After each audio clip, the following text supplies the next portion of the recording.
Hola a todos, bienvenidos a un nuevo video. En esta oportunidad vamos a revisar qué es el famoso ATD. Vamos a ver algunos ejemplos, vamos a ver a quiénes beneficia principalmente y cómo lo podemos implementar en nuestros equipos.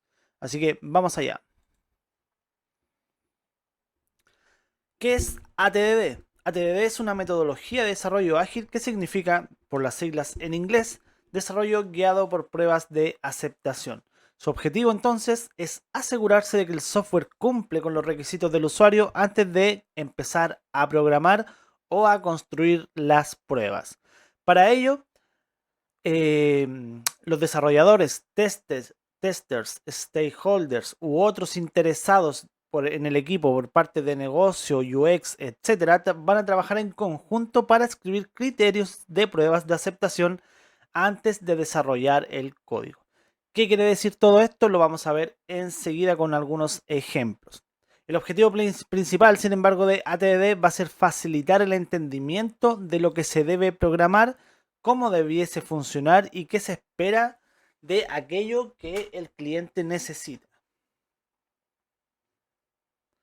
Miremos un flujo simple para comenzar a entender a qué nos referimos con estas pruebas de aceptación o este desarrollo guiado por estas pruebas.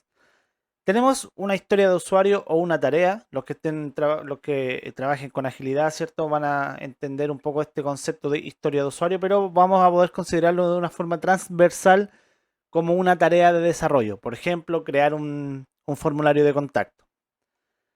Para ATD nos debemos a nivel de equipo hacer las preguntas de qué se debe hacer para crear este formulario, cómo debiese funcionar este formulario, ¿ok? ¿Qué funcionalidades, valga la redundancia, debiesen funcionar en este formulario? ¿Qué validaciones? ¿Cuándo estas validaciones debiesen surgir? ¿Bajo qué condiciones debiesen surgir? Todas estas interrogantes que permiten conocer en detalle, siempre es muy importante acá el detalle, en detalle cómo va a funcionar, valga la redundancia de nuevo, la funcionalidad o el software, ¿ok? Una vez que tenemos esos detalles escritos, por ejemplo, en la historia de usuario o en un documento donde fuese el caso, vamos a comenzar a escribir pruebas que permitan verificar los criterios, ¿ok? Estas pruebas, ahí vamos a ver un ejemplo, pero supongamos un caso simple. Tenemos un formulario que es para que el cliente se suscriba, ¿ok? Y esta suscripción tiene que ser solamente una suscripción por cliente. Entonces, podríamos tener un criterio, ¿cierto? O en estas preguntas que nos hicimos de cómo debiese funcionar, uno de estas ideas o de estos criterios va a ser solamente se puede inscribir un usuario una única vez, ¿cierto? Esa simple idea, esa simple regla, nosotros la podemos transformar en una prueba. Por ejemplo, realizar inscripción de un usuario, ¿cierto? Luego intentar realizar el paso a paso para que el mismo usuario se intente registrar una segunda vez, en cuyo caso debiese aparecer un mensaje de error, por ejemplo. Eso que es tan simple que acabo de describir nos da un montón de información y le da un montón de información al desarrollador y a los testers sobre cómo debiese validarse ese caso en cuestión. ¿Qué mensaje debiese aparecer ahí? ¿Cómo se hace la validación de que el usuario ya se registró anteriormente por el mail, por un DNI, por un nombre? ¿Cómo? Todos esos cómo nos van a llevar al cómo lo hace finalmente o a la validación de esa funcionalidad en cuestión. Este es un ejemplo súper simple, pero para que se entienda. Una vez que tenemos estas pruebas que van a permitir verificar los criterios, por ejemplo, esta prueba que acabo de mencionar, que está súper, la dije súper sin estructura, pero básicamente es registrar un usuario, luego intentar registrar al mismo usuario y que la prueba valide que aparece un mensaje de error, un mensaje de advertencia, etcétera. Una vez que tenemos todo el conjunto de pruebas que va a validar todo el conjunto de ideas que surgieron de las primeras interrogativas, ¿cierto? Que son estos criterios, vamos a comenzar el desarrollo. Recién ahí. ¿Por qué? Porque el desarrollador ya va a saber los caminos, diferentes flujos o caminos que la funcionalidad tiene que satisfacer de cara al cliente. ¿Ok? Estos no son solo validaciones en caso de error. Todos, las correctas, las incorrectas, todo aquello, ¿ok? Una vez que el desarrollador termina, ¿cierto? Porque él ya conoce todo el contexto de cómo debiese funcionar la aplicación y esto fue discutido de forma transversal con todo el equipo, las pruebas ya también van a estar construidas o debiesen construirse porque se adelantaron en la etapa de desarrollo. Están acá las pruebas. Estas pruebas generalmente se escriben en Gherkin o en algún otro lenguaje que es fácil migrar a una prueba, por ejemplo, automatizada. Si las pruebas son correctas, el software termina, ¿cierto?, su ciclo de vida. Voy a moverme acá un poquito. Oh, no, esto no. Bueno, voy a... ahí abajo hay una estrella. El software termina su ciclo de vida, ¿cierto? Y si no son correctas, quiere decir que hay un criterio que no quedó bien definido o una prueba no ocurrió o no pasó la aceptación, ¿cierto? De las pruebas que planificamos inicialmente y esto debe ir nuevamente a desarrollo, ¿vale? Este es un flujo muy simplificado sobre cómo debiese operar ATDD, ¿ok? Para que lo comprendamos en una primera instancia. Vamos a ver más información al respecto. ¿Qué son los criterios de aceptación que les comentaba que deben definirse de forma muy clara? Los criterios de aceptación deben ser aquellos que permitan definir lo que es el software o lo que el software debería hacer o cómo debería responder su funcionamiento frente a la mayor cantidad de casuísticas comunes que tengamos disponibles, ¿ok? Estos criterios serán los que se utilicen para indicar si la funcionalidad cumple o no los requisitos para que sea utilizable por el usuario. Es decir, van a ser estos criterios de aceptación, van a ser todas aquellas leyes, si se quiere así, o reglas que deben cumplirse sí o sí para que un software sea utilizado por un usuario. Acá no hablamos, y yo cuando me refería a detalles, no es necesario que pensemos en todas, absolutamente todas las casuísticas que pueden darse en un software, que pueden ser miles. Por ejemplo, no sé qué pasa si el cliente ingresa con el navegador Opera versión 10, llena la mitad del formulario, saca no sé, guarda en caché la información, refresca la página, todas esas casuísticas que son muy, muy de borde generalmente tienden a quedar fuera. Lo que se tiende a cubrir con los criterios de aceptación son es la funcionalidad principal, ¿cierto? Y todas sus derivadas como reglas principales, ¿ok?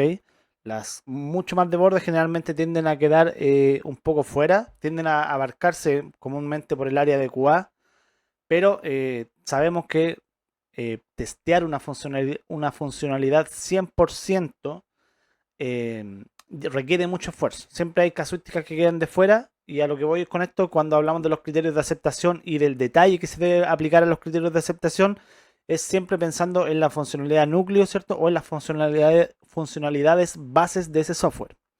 Por ejemplo, un criterio de aceptación sería, si el usuario ingresa un mail válido, el sistema debiese enviarle un enlace para restablecer su contraseña, ¿cierto? Ese es un criterio de aceptación porque estoy definiendo una regla de qué ocurre cuando se ejecuta una acción. Otro ejemplo, si el mail no está registrado, debe ver un mensaje de error. Acá tenemos otra regla. Son enunciados, si se fijan, súper simples, que parecen el colmo de la obviedad tal vez, pero nunca nada es tan obvio, ¿ok? Y ATDD viene a solventar esto, ¿ok? Lo que entiende el stakeholder o el encargado de negocio cuando escribe una tarea o una historia de usuario, por ejemplo, no necesariamente siempre va a ser lo mismo que va a entender el desarrollador y no necesariamente va a ser lo mismo que va a entender el tester, ni tampoco lo mismo que va a entender a lo mejor otra persona que va a hacer la prueba de UAT, por ejemplo, de aceptación. Es por eso que se deben crear, o ATD apunta esto, a la creación de enunciados o criterios que sean fácilmente entendibles o que permitan dar mayor claridad sobre lo que se va a desarrollar, ¿ok? Que no, básicamente lo que estamos haciendo aquí o lo que ATD dice, mira, trabajemos bajo esta estructura para comenzar a dar claridad al equipo como un acuerdo común sobre lo que se debe hacer, cómo debiese funcionar y obviamente en estas conversaciones preliminares se espera que el equipo resuelva todas sus dudas. Pruebas de aceptación. Normalmente se escriben en Gherkin. Gherkin es un lenguaje simplificado DSL que nos permite escribir escenarios de prueba o escenarios de uso en un lenguaje común, ¿vale? Hay un video anteriormente acá en nuestro canal de Centric que hablamos sobre BDD y ahí ahondamos un poco en Gherkin, ¿ok? Se lo recomiendo ver para que les quede mucho más claro esto. Pero básicamente lo que vamos a hacer con Gherkin es representar claramente los pasos para llegar hasta el punto en que la prueba pueda verificar los diferentes criterios de aceptación antes descritos. Acá tenemos dos escenarios de prueba que precisamente permiten o permitirían validar los criterios de aceptación que revisamos hace un momento, estos dos. Obviamente todo esto es un ejemplo, no está muy refinado, pero está muy simplificado para que lo entendamos. Por ejemplo, el primer escenario se va a llamar usuario solicita restablecer contraseña con un mail válido, ¿cierto? Ese es el nombre del escenario de prueba. Entonces tenemos, y todas estas palabras en inglés son palabras claves en Gherkin, ¿ok? Mantenemos el inglés porque es el lenguaje original del Gherkin. Igual lo podemos hacer en español. Tenemos, dado que el usuario está en la página de restablecimiento de contraseña, ¿cierto? Cuando ingresa su mail, o cuando ingresa su mail, ¿cierto? Y presiona el botón enviar, entonces debería ver el mensaje, hemos enviado un enlace correcto. Este paso a paso, o este escenario, si se fijan bien, describe el paso a paso, mejor dicho, completo desde que el usuario está en la página de restablecimiento de contraseña. Es decir, le indica al desarrollador desde dónde parte la acción que va a poder satisfacer el cumplimiento de este criterio, que es enviar un mensaje válido cuando el correo es correcto, ¿cierto? Y describe el paso a paso funcional. Esto no solamente le sirve al desarrollador, sino que también le sirve al tester. Una prueba, esto se puede migrar perfectamente a una prueba automatizada con Cucumber, con Behave, ¿cierto? En algún framework de automatización como Selenium. Y el segundo escenario va a ser, el usuario está en la página de restablecimiento de contraseña, ¿cierto? El mismo paso anterior, ingresa un mail, pero es un mail no válido. Es el mismo paso que el caso anterior, pero con un mail no válido. Nuevamente, el mismo paso, presiona el botón enviar, ¿cierto? Pero acá cambia la validación porque aquí debería haber el mensaje, este mail no está registrado. En estos dos simples escenarios tenemos dos casos que van a permitir validar el desarrollo de forma inmediata sobre aspectos fundamentales. En este caso son en mensajería, que se va a ver en pantalla probablemente con un modal. Hemos enviado un enlace a tu correo cuando es un mail correcto, y cuando no es un mail registrado, este mail no está registrado, ¿ok? Definir esto antes del desarrollo es el objetivo de ATDD, ¿ok? Para que el desarrollador pueda contextualizarse mucho más fácilmente sobre lo que se quiere hacer. Adicionalmente, el tester puede comenzar a desarrollar las pruebas automatizadas, por ejemplo, o la planificación de la prueba manual desde este mismo punto, desde que se escribe este escenario de prueba, porque él ya sabe las pantallas por las que tiene que pasar, los datos que debe enviar, ¿cierto? El paso a paso completo y lo que debe validar al final. Esa es la gracia de ATDD.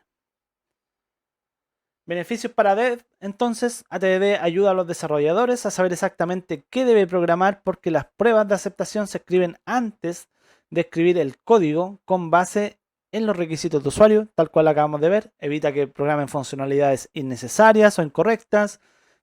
Debiese definir claramente el comportamiento esperado del software, y para eso necesitamos escribir todos los casos de uso o los escenarios de prueba que sean necesarios. Proporciona ejemplos concretos sobre cómo debe funcionar cada funcionalidad, valga la redundancia nuevamente. Para tester, acá hay muchos beneficios para el tester. También beneficia, ATDD también beneficia a los testers, ¿cierto? Porque les permite definir las pruebas de aceptación antes de incluso del desarrollo, ¿ok? Asegurando que las funcionalidades se validen desde el inicio y que las pruebas reflejen requisitos reales para el usuario, ¿ok? Adicionalmente a que estas pruebas van a ejecutarse en una etapa de QA, también el desarrollador internamente, como prueba de humo, si se quiere así, en algunos lados le dicen pruebas de humo, va a tener que validar también que su desarrollo cumple estos criterios, o sea que cumple este paso a paso que está definido en estas pruebas de aceptación, que están inicialmente solamente escritas, ¿ok? Después QA las ejecutará, pero él también internamente debiese ejecutar una prueba rápida para validar que los criterios con los que se pidió su desarrollo están correctos, ¿ok? QA después los integrará, los reejecutará en otro ambiente, a lo mejor las integrará en pruebas regresivas, etcétera. Pero lo que se espera también es que, y uno de los beneficios es que el software está siendo probado con el criterio de aceptación desde su construcción, más que simplemente desde una etapa posterior de pruebas. Acá les voy a mencionar algunos beneficios. Evita malentendidos sobre los requisitos, ¿cierto? Al definir al inicio los requisitos de aceptación antes de programar, los testers tienen claro qué se debe probar, al menos a nivel de criterios de aceptación. Siempre van a salir pruebas secundarias. Segundo, facilita la automatización desde el principio, puede integrarse fácilmente, como les comentaba, al estar escrito en Gherkin, lo que después se puede traducir en un feature para quienes trabajen con pruebas automatizadas, ¿cierto? En un feature de Cucumber o de Behave. Se puede traspasar fácilmente a pruebas de Unit, Selenium, Robot, X-Ray, lo que tengan a mano ahí para trabajar. Permite detectar errores antes de la implementación, muy útil siempre si un criterio de aceptación no está bien definido o es contradictorio. Los testers pueden identificarlo antes de que se programe, evitando retrabajos. Fomenta la colaboración con desarrolladores y stakeholders y obviamente los testers. Como los testers participan en la definición de la prueba desde el inicio, pueden aclarar dudas, sugerir escenarios adicionales, cosa que es la idea, y asegurar que no se omitan validaciones críticas. Entonces, como vemos, ATDD nos ofrece, esta metodología nos ofrece muchos beneficios, sobre todo a los testers, pero no olvidar también la importancia a los desarrolladores y a la gente de negocio y al equipo en general, ¿ok? Va a evitar retrabajos, va a acelerar el proceso de pruebas y sobre todo va a optimizar el proceso de desarrollo porque les va a entregar mucha mayor información y tal vez información mucho más rica a los desarrolladores. Bien, y eso es ATDD. Los invito a seguirnos en nuestras redes sociales, a suscribirse a este canal, denle me gusta por favor a este video y nos vemos en la siguiente.